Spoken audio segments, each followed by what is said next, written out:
in the Italian Apennines at 1128 meters above sea level stands a mountain that has drawn souls seeking the divine for over 800 years.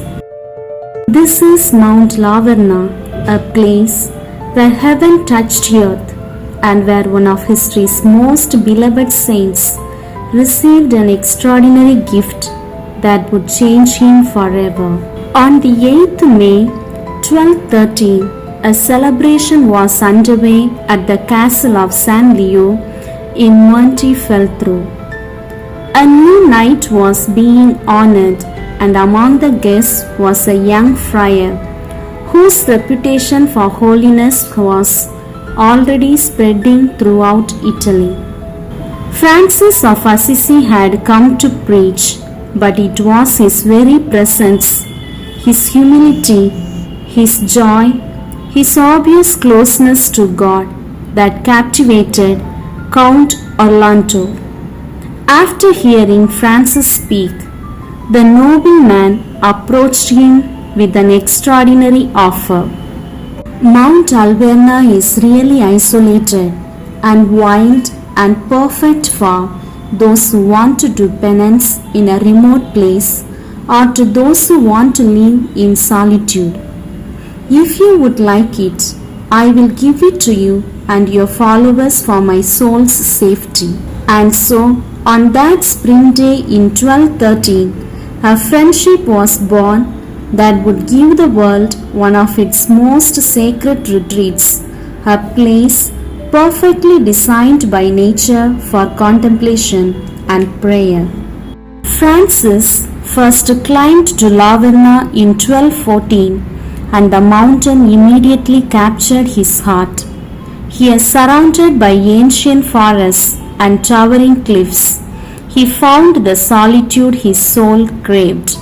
After his first visit to Laverna, he visited again 5 more times.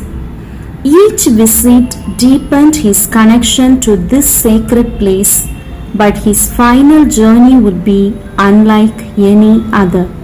In the summer of 1224, Francis arrived at Laverna tired and ill.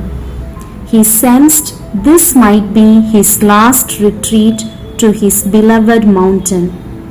He had no idea how prophetic that feeling would prove to be. Alone in prayer on September 17, 1224, Francis poured out his heart to God. His prayer was simple but profound.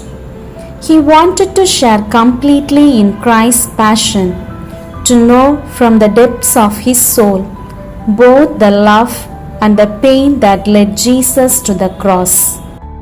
And then heaven responded. A seraph, a 6-winged angel, appeared to Francis, bearing the image of Christ crucified. In that moment of divine encounter, Francis received a gift that had never been given before.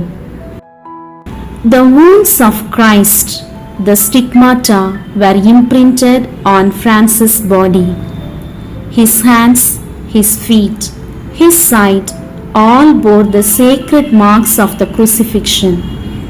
Francis had become, as one observer wrote, a visible and concrete image of Christ, not only in his heart, mind and soul, but even in his exterior body.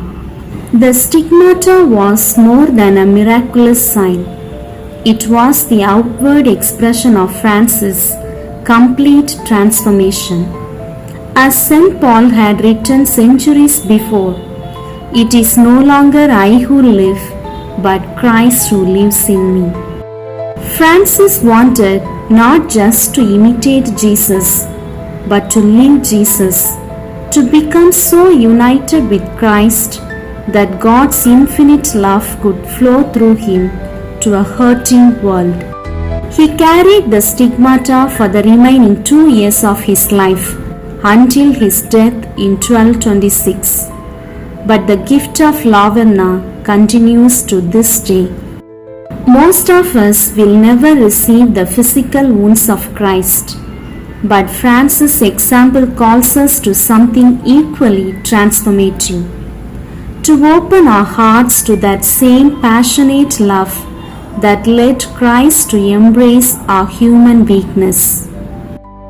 Intercession of St. Francis, may we too receive the grace to love God and our brothers and sisters, especially those who are suffering with hearts set ablaze by divine love.